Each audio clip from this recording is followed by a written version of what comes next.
السلام عليكم ورحمة الله تعالى وبركاته. إن كنتم من المتتبعين الجدد لقناة الجديد سبورتس فلا تبخلوا علينا بالاشتراك وتفعيل الجرس. قررت الكونفدرالية الإفريقية أخيرا إنهاء حالة الترقب والانتظار التي طالت كثيرا بشأن إعلان اسم البلد الذي سيحتضن نهائية كأس إفريقيا المعلق بعد سحبه من غينيا 2025. تاريخ تقرر رسميا وهو 27 من الشهر الحالي بمشيئة الله تعالى في القاهرة بمصر.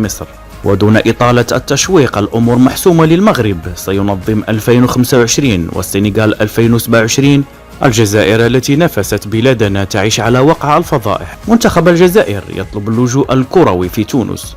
مدرب تنزانيا عمروش قبل مباراة الجزائر في تصفية الكان قصف الجزائر بسبب ظروف الاستقبال المهينة. وملعب عنابة مسرح المواجهة صبغوا العشب بالأخضر كي يخفوا الحالة الكارثية التي هو عليها، وبالتالي الجيران خارج سباق الكانين 25 و 27.